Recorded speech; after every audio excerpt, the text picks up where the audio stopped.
Hello दोस्तों, नमस्कार, आदाब, सत श्री अकाल, अस्सलाम वालेकुम। मैं सद्दाम।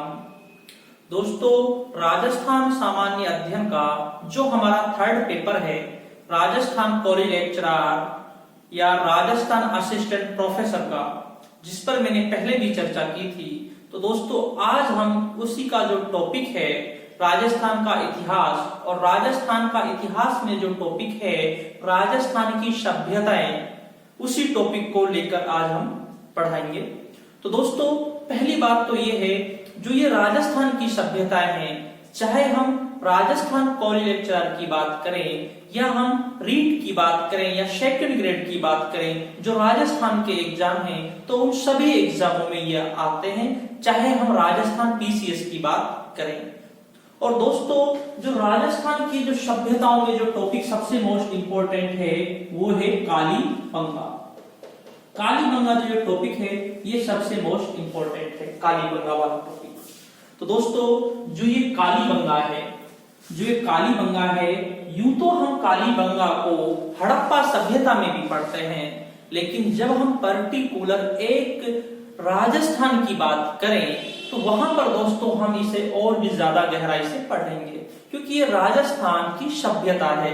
यूं तो भारत की भी सभ्यता का स्थल है ये, लेकिन राजस्थान की सभ्यताओं में ये कालीबंगा एक बहुत ही महत्वपूर्ण टॉपिक है। तो समझना दोस्तों, जैसा कि मैंने आपको एक समझा रखा है, जो नगर थे हड़प्पा सभ्यता में वे पूर्व और पश्चिम में बटे हुए थे। कहां कहां बटे हुए थे? पूर्व और पश्चिम में नगर बटे हुए थे। पश्चिम तो इसी तरीके से पूर्व और पश्चिम में जिस तरीके से नगर बटे हुए थे, उसी आधार पर कालीबंगा भी दो भागों में बटा हुआ था, पूर्व और पश्चिम। ठीक है ना, इसलिए इसे दो नगरीय कर्ण भी कहा जा सकता है, क्योंकि इसमें दो नगर थे, एक पूर्व था और एक पश्चिम था। अब समझना, जैसा हड़प्पा और मोहनजोदड़ो में हुआ है, जो पूर्व और जो पश्चिम के जो नगर थे, इसमें पूर्व में आम जनता निवास करती थी। क्या करते थे? आम जनता निवास करती थी। ठीक है ना। और जो पश्चिम वाला था, यहाँ पर शासक निवास करता था। इसी तरीके से दोस्तों ये कालीबंगा भी दो भागों में विभाजित था, पूर्व और पश्चिम। अब आपको अंतर स्पष्ट दिखाई दे रहा होगा, जो ये पूर्व का है ये नीची जगह पर है। कहां पर है दोस्तों? नीची जगह पर है। और जो ये पश्चिम का है ये ऊंची जगह पर बना हुआ है। कहां पर बना हुआ है? ऊंची जगह पर बना हुआ है पश्चिम का। यहाँ पर शासक निवास करता था। देखो, रटने का बिल्कुल भी नहीं है। अगर आपने कभी आमेर का किला देखा हो तो आप समझ सकते हैं, जो आमेर है वो नीचे में बना हुआ है, और जो दुर्ग है, जो आमेर का जो दुर्ग है, वो पहाड़ी के ऊपर बना हुआ है। उसी तरीके से ये बने हुए थे। ठीक है, क्लियर हो गया बात? ठीक है। अब समझना, जो कालीबंगा स्थल है, इसकी खोज 1952 ईस्वी में कब की गई? खोज इसकी 1952 ईस्वी में की। अमलानंद घोष ने इसकी खोज की। किसने खोज की? अमलानंद घोष ने इसकी खोज की 1952 ईस्वी में। अर्थात जो ये टीला था,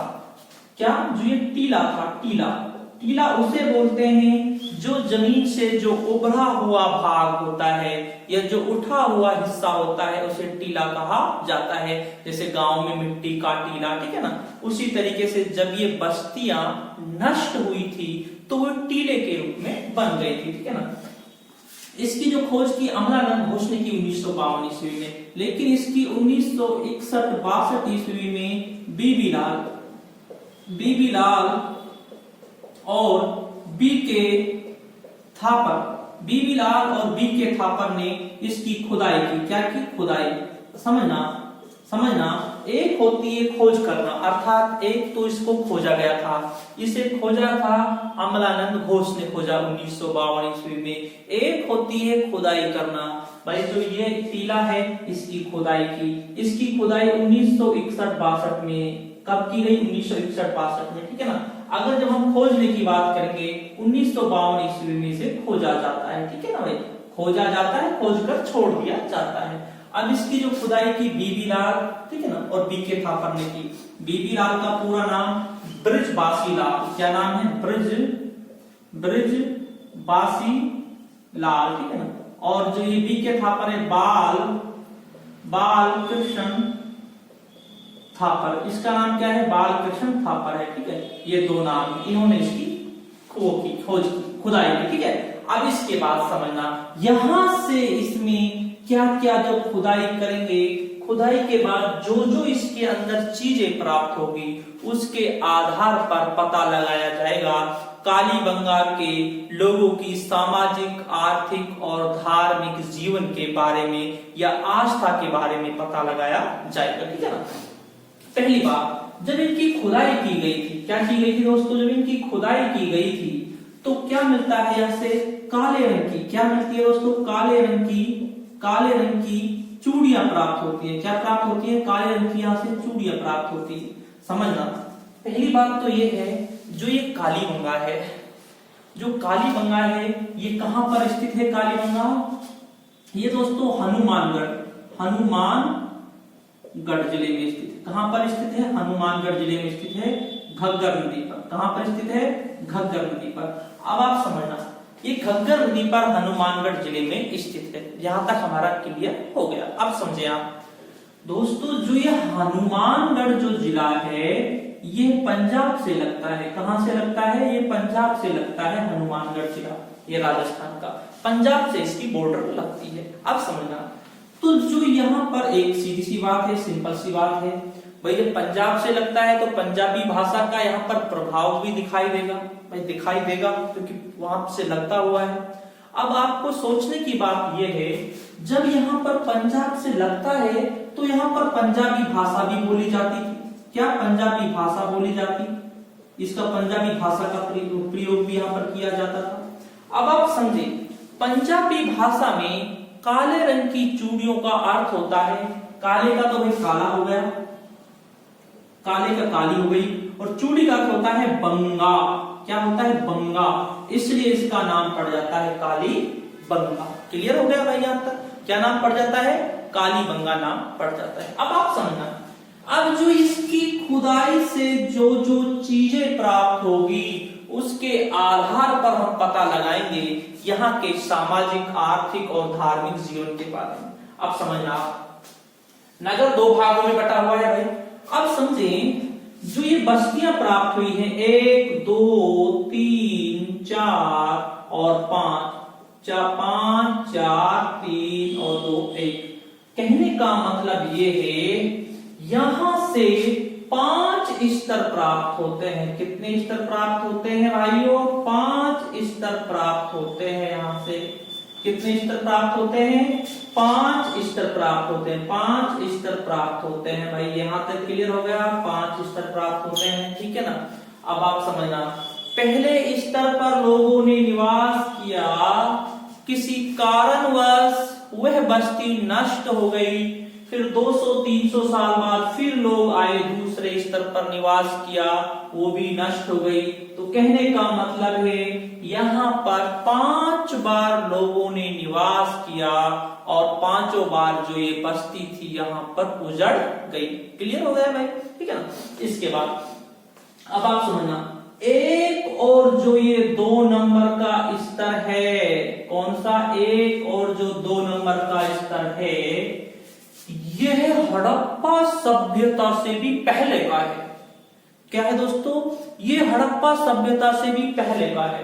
अर्थात 1 और 2 नंबर के जो ये स्तर हैं ये कब के हैं? प्राक हड़प्पा के। कब के हैं? प्राक हड़प्पा के। कब के हैं? प्राक हड़प्पा के। अब समझना, एक प्राक हड़प्पा होता है, प्राक हड़प्पा एक हड़प्पा काल होता है, हड़प्पा काल होता है, एक होता है उत्तर हड़प्पा काल। समझना, प्राक हड़प्पा जो होता है ये 3500 से 2600 ईसा पूर्व होता है इसका समय, और हड़प्पा काल का 2600 से 1900 ईसा पूर्व तक का समय होता है, और उत्तर हड़प्पा का 1900 से 1300 ईसा पूर्व तक का समय होता है। क्या होता है? ये है दोस्तों 3, प्राक हड़प्पा, हड़प्पा और उत्तर हड़प्पा। ठीक भाई, यहां तक क्लियर हो गया। ठीक है ना भाई। अब समझना जो 1 और 2 नंबर स्तर है ये कब का है भाई? प्राक हड़प्पा का है। बाकी कब के हैं? हड़प्पा के हैं। ठीक है ना। और बाकी यहां तक किसके आते हैं? बाद वाले उत्तर हड़प्पा के। कहने का मतलब ये है तीनों समय से, कहने का मतलब ये है तीनों समय से जुड़ा हुआ है। अर्थात जो कालीबंगा है ये तीनों समय से जुड़ा हुआ है। अगर प्रश्न पूछ लिया जाता है कालीबंगा जो स्थल है वहां से हड़प्पा सभ्यता की कौन कौन सी अवस्था की जानकारी प्राप्त होती है? भाई तीनों की होती है। प्राक हड़प्पा की भी होती है, हड़प्पा काल की भी होती है, उत्तर हड़प्पा काल की भी होती है। यहां तक हमारा क्लियर हो गया। अब 1 और जो ये 2 नंबर है कब का है? प्राक हड़प्पा का। अर्थात जो ये 1 और जो 2 नंबर स्तर है ये हड़प्पा से भी पहले का है। अब जब इसकी खुदाई की तो यहां से जुता हुआ खेत प्राप्त होता है। जुता हुआ खेत प्राप्त होता है। क्या प्राप्त होता है दोस्तों? जुता हुआ खेत प्राप्त होता है यहां से। अब बात आती है जो ये जुता हुआ खेत प्राप्त होता है ये दोस्तों बहुत ही मोस्ट इंपॉर्टेंट है, क्योंकि इससे हमारे कम से कम 3-4 प्रश्न बनते हैं। और ये NTA, net, college lecturer, UPSC, PCS level के प्रश्न बनते हैं यहाँ से जुते हुए खेत से। कैसे बनते हैं समझना। पहली बात तो ये खेत कैसे जुता हुआ है? ये उत्तर से दक्षिण और पूरब से पश्चिम की ओर जुता हुआ है। भाई यहां तक हमारा क्लियर हो गया। उत्तर से दक्षिण, पूरब से पश्चिम की ओर जुता हुआ है। उत्तर ये हो गया भाई, इस तरीके से हो गया उत्तर। ठीक है ना। उत्तर से जुता हुआ है दक्षिण की ओर। पूरब से भाई ये पश्चिम की ओर भी जुता हुआ है। पूरब से ये पश्चिम की ओर इस तरीके से भी जुता हुआ है। आ गया ना भाई समझ में? पूरब से पश्चिम की ओर जुता हुआ है। अब समझना इसमें से प्रश्न कैसे बनते हैं। भाई जो ये उत्तर से दक्षिण की ओर जुता हुआ है 190 सेंटीमीटर का है। पूरब से पश्चिम जो जुता हुआ है ये कितने का है? ये 30 सेंटीमीटर का है। क्या है? 30 सेंटीमीटर का। अब आप समझे, ठीक है ना। ये 190 सेंटीमीटर का है। उत्तर से दक्षिण वाली ढलाई की दूरी है, पूरब से पश्चिम की ढलाई की दूरी है 30 सेंटीमीटर की। अब भाई इतिहासकारों ने क्या लगाया? इतिहासकारों ने ये अनुमान लगाया। भाई एक बात बताइए, जिस हलाई की दूरी ज्यादा है 190 सेंटीमीटर की है भाई, उस हलाई में क्या किया जाता होगा? सरसों बोई जाती होगी। क्या बोई जाती होगी? सरसों। अर्थात जिसकी दूरी 190 सेंटीमीटर की इसमें क्या बोई जाती थी? इसमें बोई जाती थी भाई सरसों बोई जाती थी। क्या बोई जाती थी? सरसों बोई जाती थी। जिसकी पूरब से पश्चिम थी इसमें क्या बोए जाते थे? चना बोए जाते थे। क्या बोए जाते थे? चना बोए जाते थे। या हम यहाँ पर ये भी कह सकते हैं यहाँ पर जौ बोए जाते थे। क्या बोए जाते थे? जौ बोए जाते थे यहाँ पर। ठीक है, यहाँ तक क्लियर हो गया हमारा। अब आप समझे हम गांव से जुड़े हुए हैं। अगर गांव से जुड़े हुए हैं तो आपको समझना बिल्कुल आसान रहेगा। ठीक है ना। अगर आप सिटी से हैं तो आप फिर भी आप समझ सकते हैं। भाई जो सरसों होती है, सरसों को हम दूरी दूरी पर बोते हैं। जो ये 190 सेंटीमीटर की जो ये हलाई थी, इसमें जो उत्तर से दक्षिण थी, इसमें क्या बोई जाती थी? सरसों बोई जाती थी। और जिसकी दूरी 30 सेंटीमीटर की थी इसमें चना और जौ बोए जाते थे। कहने का मतलब दोस्तों ये है जो एक खेत है, एक खेत में ही 2 फसल बोई जाती थी। क्या बोई जाती थी? 2 फसल बोई जाती थी। क्लियर हो गया भाई? एक खेत में कितनी फसलें बोई जाती थी? 2 बोई जाती थी। भाई आज भी जो जिसमें जौ होते हैं खेत में, जौ के खेत में भाई सरसों आज भी तो डाल देते हैं भाई। ठीक है ना। और चनों में भी सरसों डाल देते हैं भाई। चने का जो पेड़ होता है आपने देखा होगा, चनों में सरसों काफी होते हैं, काफी बहुत ज्यादा होती है। चने के खेत में तो सरसों बहुत ही ज्यादा होते हैं। आज भी हमारी तरफ बहुत ज्यादा होते हैं सरसों चने के खेत में। ठीक है ना भाई। चने नहीं तो सरसों तो हो ही जाएगी। ठीक है, एक फसल तो हो ही जाएगी। और जौ में सरसों डाल देते थे भाई, इसलिए भी डाल देते हैं, आज भी डालते हैं अपने राजस्थान में सरसों। किस लिए डालते हैं भाई? भाई भैंसों के चारे के लिए उपाड़ लेंगे भाई सरसों को, बाद में थोड़ी थोड़ी बड़ी हो जाएगी तो बाद में उपाड़ लेंगे, ऐसे होता था। ठीक है ना। ऐसे कहने का मतलब ये है एक खेत से 2 फसल बोने की जानकारी प्राप्त होती है। और ये खेत कब का है मैं आपको पहले बता चुका हूं, ये प्राक हड़प्पा का है जो जुता हुआ खेत प्राप्त होता है। ये बहुत ही मोस्ट इंपोर्टेंट है आपका प्रश्न, ठीक है ना। इसके बाद दोस्तों यहां से एक खोपड़ी प्राप्त होती है। क्या प्राप्त होती है भाई, यहां से एक खोपड़ी प्राप्त होती है। 1 2 3 4 5 6 भाई 6 छेद प्राप्त होते हैं। कितने छेद प्राप्त होते हैं, 6 छेद प्राप्त होते हैं खोपड़ी से। भाई खोपड़ी है उसमें गोल गोल से 6 छेद प्राप्त होते हैं। अब समझना, इतिहासकार जो इतिहासकार होता है बड़ा अजीब होता है भाई इतिहासकार, क्योंकि इतिहासकार क्या करता है, जो साक्ष्य होते हैं ना वो खुद कभी नहीं बोलते, उन्हें इतिहासकार बुलवाता है। इतिहासकार को सिर्फ साक्ष्य चाहिए होता है। अगर इतिहासकार को कोई साक्ष्य मिल जाए तो इतिहासकार उसके अनुसार उसको बुलाना चालू कर देता है। जैसे भाई मोहनजोदड़ो से एक नाचती हुई मूर्ति प्राप्त होती है, तो इतिहासकार ने दिमाग लगाया ये मूर्ति नाच रही है, नाचती हुई प्राप्त होती है, पैर उठा हुआ है, तो इतिहासकार ने क्या अंदाजा लगाया भाई कभी उस समय मोहनजोदड़ो में भाई डांस भी किया जाता होगा। इसी तरीके से यहाँ पर अनुमान लगाएगा भाई 6 छेद है, तो क्या अनुमान लगाया भाई शल्य चिकित्सा की जानकारी प्राप्त होती है। किसकी जानकारी प्राप्त होती है भाई, शल्य चिकित्सा की जानकारी प्राप्त होती है। इतिहासकार ने बोला भाई यहाँ से तो भाई शल्य चिकित्सा की जानकारी प्राप्त होती है, ठीक है ना भाई। यहाँ तक क्लियर हो गया, शल्य चिकित्सा की यहाँ से जानकारी प्राप्त होती है। अर्थात इस समय क्या किया जाता था दोस्तों, ऑपरेशन भी इस समय किया जाता था। अब हम आगे बात करें दोस्तों, यहाँ पर से क्या प्राप्त होता है, यहाँ से अग्निकुंड प्राप्त होता है। क्या प्राप्त होता है, अग्निकुंड। जो दोस्तों ये अग्निकुंड है भाई, अग्निकुंड किस काम आता है, हवन के काम में आता है। तो इससे किसकी जानकारी प्राप्त होती है भाई, हवन की जानकारी भी प्राप्त होती है अग्निकुंड से, ठीक है ना। हवन की जानकारी हो गई साहब, हवन की जानकारी, ठीक है। अब यहाँ से एक बात और है, यहाँ से एक क्या प्राप्त होता है, एक युगल समाधि प्राप्त होती है। क्या प्राप्त होती है, युगल समाधि प्राप्त होती है। युगल का अर्थ समझते हैं आप, जो युगल होता है वो जोड़ा होता है। युगल क्या होता है, एक जोड़ा होता है। अब युगल समाधि में क्या किया जाता था भाई, ये कब्र आ गई, ये कब्र आ गई, ठीक है ना। इस कब्र में यहाँ पर पुरुष है, यहाँ पर स्त्री दफना रखी है। एक कब्र में एक तरफ पुरुष दफना रखा है, एक तरफ स्त्री दफना रखी है, ठीक है ना। अब इतिहासकारों ने क्या सोचा, इतिहासकारों ने सोचा भाई एक बात है भाई, इससे यह जानकारी प्राप्त होती है क्योंकि ये तो है नहीं कि जिस दिन पति की मृत्यु हुई हो उसी दिन पत्नी की मृत्यु हुई हो, ऐसा कोई भाई जरूरी नहीं है। इतिहासकारों ने क्या सोचा भाई, पति की मृत्यु के बाद उसकी पत्नी को उसके साथ मारकर दफना दिया था। इससे किसकी जानकारी प्राप्त हो जाती है, सती प्रथा की जानकारी प्राप्त होती है। किसकी जानकारी प्राप्त होती है, सती प्रथा की इससे जानकारी प्राप्त होती है, इससे युगल समाधि से, ठीक है ना। यहाँ से दोस्तों ऊंट की हड्डियां प्राप्त होती है। किसकी, ऊंट की हड्डियां प्राप्त होती है। अब समझना, जब यहाँ से ऊंट की हड्डियां प्राप्त होती है तो उनसे जानकारी ऊंट के बारे में प्राप्त होती है।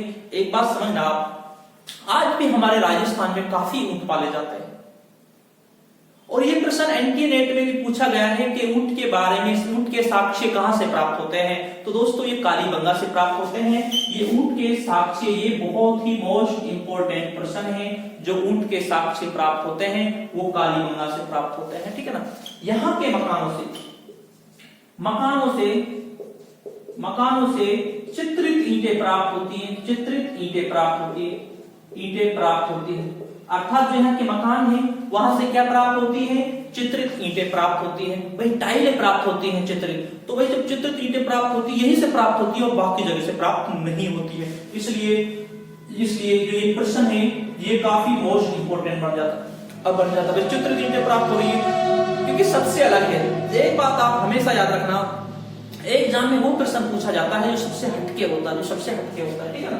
आगे बात करें दोस्तों हम, यहाँ से लकड़ी की नालियां प्राप्त होती हैं। क्या प्राप्त होती हैं, लकड़ी की नालियां प्राप्त होती है। यहाँ से लकड़ी की जो नालियां है, भाई लकड़ी की नालियों को छेद कर गोल सा छेद करके उस तरीके से नाली, या उसमें से जो अंदर का जो लकड़ी होती है उसको निकाल देते हैं, उस तरीके से उनकी नालियां बना लेते थे। लकड़ी की नालियां प्राप्त होती है यहाँ से, ठीक है ना। यहाँ से वक्राकार कुआं प्राप्त होता है, ठीक है ना। यहाँ से कुएं।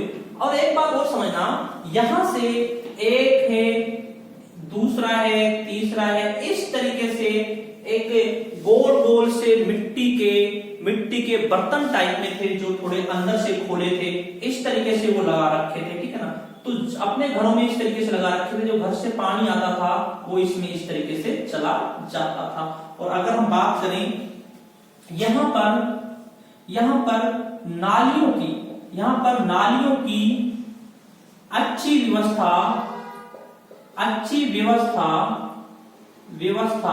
नहीं थी।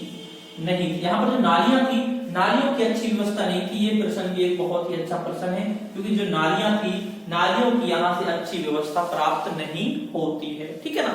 यहाँ तक हमारा क्लियर हो गया। अब हम बात करते हैं दोस्तों, यहाँ के बाद की हम बात करते हैं।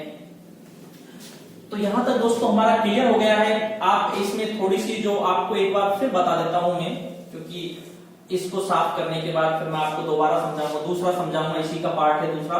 तो समझना दोस्तों, इसकी खोज अमलानंद घोष ने की 1961-62 में बीके थापर ने खुदाई की। और इसके कितने स्तर प्राप्त होते हैं? इसके 5 स्तर प्राप्त होते हैं। एक और जो 2 नंबर है ये प्राक हड़प्पा का है, 3, 4, 5 ये हड़प्पा काल से जुड़े हुए हैं। ये 3 समय से जुड़ा हुआ है। प्राक हड़प्पा का समय होता है 3500 से 2600 ईसा पूर्व, और हड़प्पा काल का समय होता है 2600 से 1900 ईसा पूर्व, और उत्तर हड़प्पा काल का जो समय होता है वो 1900 से 1300 ईसा पूर्व होता है। ये तीनों समय से जुड़ा हुआ है। ये बहुत ही अच्छा प्रश्न है। और जो ये प्राक हड़प्पा वाला है, यहाँ से जुता हुआ खेत मिला है, जो मैंने आपको समझाया था। काले रंग की चूड़ियां मिली थी, और ये पंजाब के पास पड़ता है ये कालीबंगा, इसलिए पंजाबी भाषा में काले रंग की चूड़ियों का अर्थ होता है कालीबंगा, इसलिए कालीबंगा नाम पड़ता है, ठीक है ना।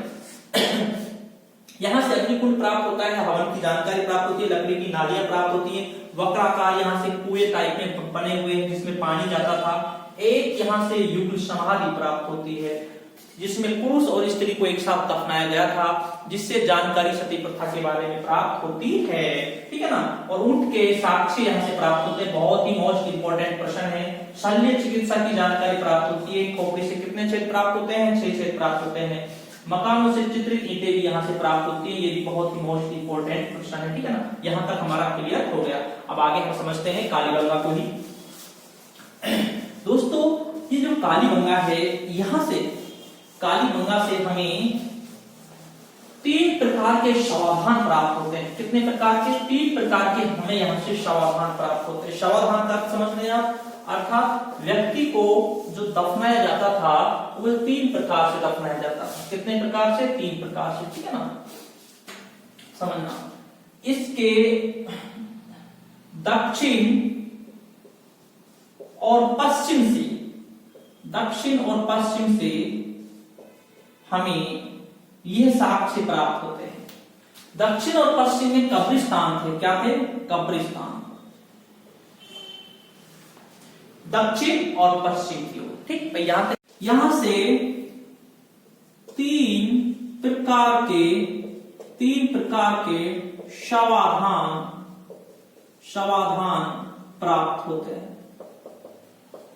कितने प्रकार के? 3 प्रकार के शवाधान प्राप्त। नंबर 1 पूर्ण समाधिकरण। यहां तक क्लियर हो गया। पूर्ण समाधिकरण में क्या होता था? व्यक्ति की मृत्यु के बाद उसे वैसा का वैसा ही दफना दिया जाता था, शरीर से कोई छेड़छाड़ नहीं की जाती थी। उसे बोलते हैं पूर्ण समाधिकरण, ठीक है ना। जैसे इस्लाम धर्म में और ईसाई धर्म में किया जाता है। नंबर दूसरा था आंशिक समाधिकरण। नंबर दूसरा कौन सा था? आंशिक समाधिकरण। आंशिक समाधिकरण में क्या किया जाता था? व्यक्ति की मृत्यु के बाद उसे जंगल में छोड़ दिया जाता था। उसके शरीर का जो मांस होता था उसे जीव जंतु खा जाते थे, और जो हड्डियां बचती थी उन्हें दफनाते थे। इसकी जानकारी हमें वैसे प्राप्त होती है क्योंकि दोस्तों कुछ गड्ढे प्राप्त हुए हैं जिसमें सिर की हड्डी भी वहीं पर है, पैरों की हड्डी भी एक साथ ही है, तो पता चलता है कि यहाँ पर केवल हड्डियों को दफनाया गया था। नंबर तीसरा है दोस्तों दाह संस्कार। नंबर तीसरा क्या है? दाह संस्कार। इससे जो दाह संस्कार है इससे जानकारी प्राप्त होती है। दाह संस्कार से जानकारी प्राप्त होती है व्यक्ति की मृत्यु के बाद उसे जलाया जाता था, जैसे हिंदू धर्म में जलाया जाता है। यहाँ तक हमारे क्लियर हो गए। 3 प्रकार के समाधान मिलते हैं। और दोस्तों समझना, यहाँ से अंडाकार कब्र प्राप्त होती है। ये प्रश्न भी बहुत ही मोस्ट इंपोर्टेंट है। कैसी कब्र प्राप्त होती है? यहाँ से अंडाकार, अंडे के आकार की यहाँ से कब्र प्राप्त होती है। बहुत ही मोस्ट इंपोर्टेंट टॉपिक है, बहुत ही मोस्ट इंपोर्टेंट टॉपिक है। अंडाकार से कब्र प्राप्त होती है, ठीक है ना। समझना, यहां से कलश समाधान प्राप्त होता है। क्या प्राप्त होता है?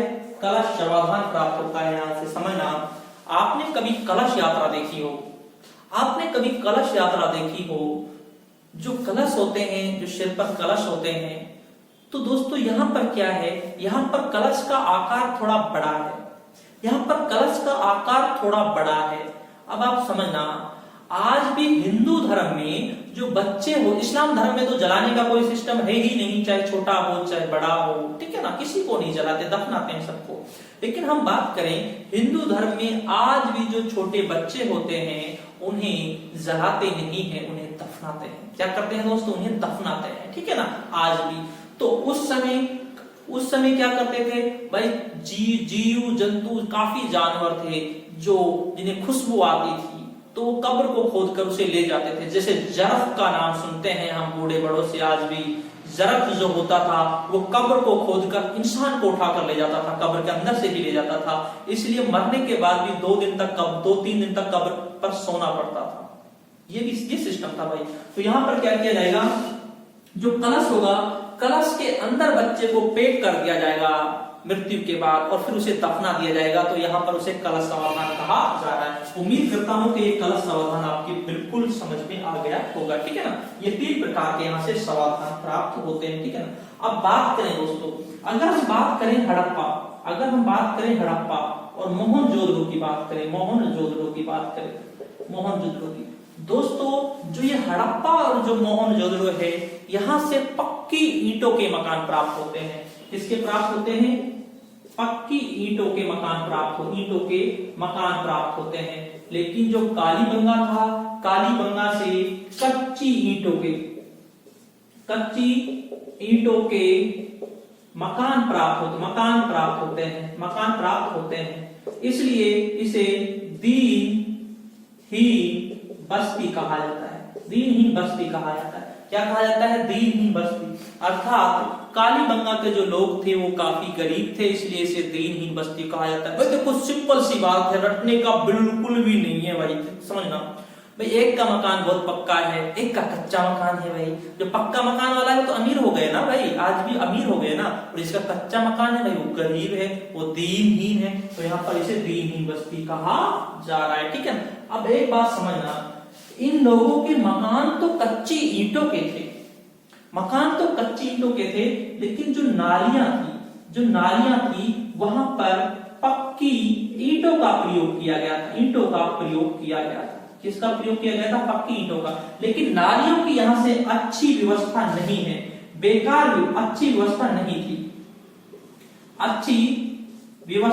नहीं थी, जैसे हड़प्पा और मोहनजोदड़ो में थी। अगर पूछा जाए नालियों की अच्छी व्यवस्था मोहनजोदड़ो के मुकाबले या हड़प्पा के मुकाबले यहाँ पर नालियों की कैसी व्यवस्था थी, तो आपको करना है अच्छी व्यवस्था नहीं थी, ठीक है ना, दीनहीन बस्ती थी। अब आप समझना, यहाँ पर पक्की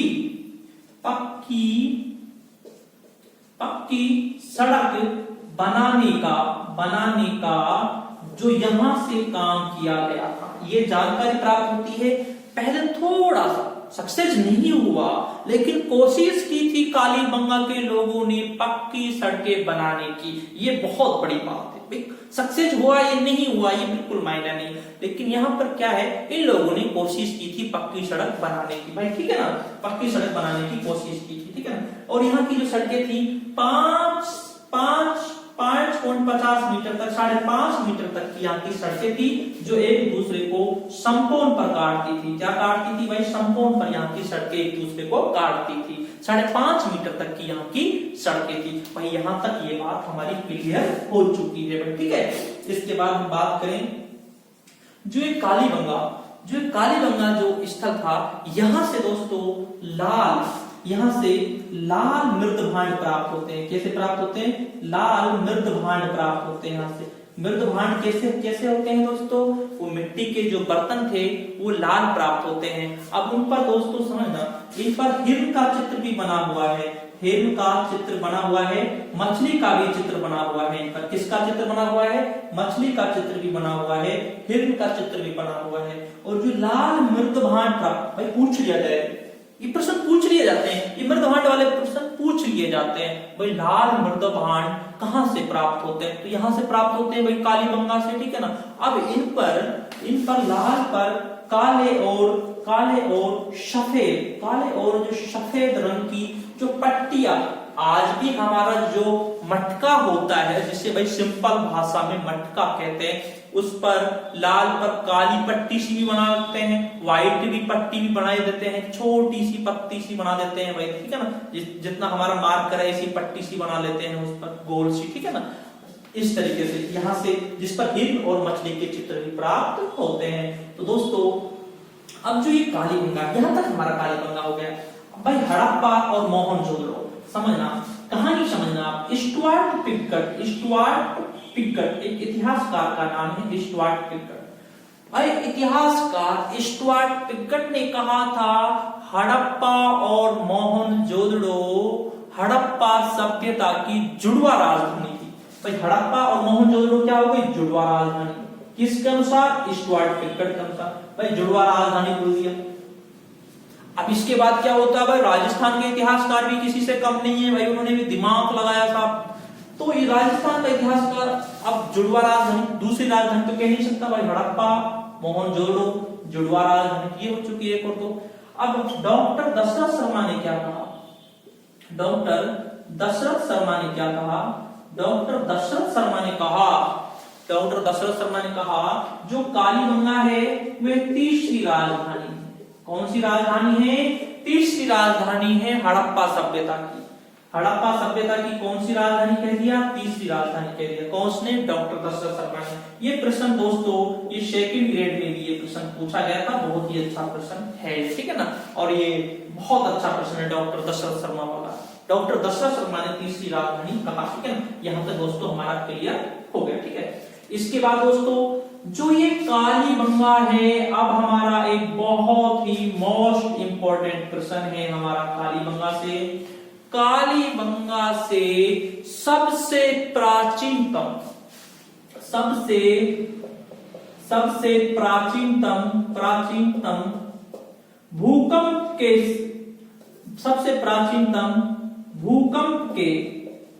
भूकंप के साक्ष्य प्राप्त होते हैं। किसके साक्ष्य प्राप्त होते हैं? सबसे प्राचीनतम भूकंप के साक्ष्य यहां से प्राप्त होते हैं। किसके? भूकंप के साक्ष्य प्राप्त होते हैं सबसे प्राचीनतम। ये बहुत अच्छा प्रश्न है। जो भूकंप के जो साक्ष्य प्राप्त होते हैं यहां से प्राप्त होते हैं, और यहां से बाढ़ के बारे में भी, जो बाढ़ है बाढ़ के बारे में भी जानकारी प्राप्त होती है। किसके बारे में? बाढ़ के बारे में भी यहां से जानकारी प्राप्त होती है। लेकिन भूकंप के बारे में जो सबसे प्राचीनतम जो साक्ष्य प्राप्त होता है वो कालीबंगा से प्राप्त होता है। दोस्तों जो ये पूर्व वाला था नगर था जहां आम जनता निवास करती थी, पश्चिम में जो दुर्ग था एक चार दीवारी में थे।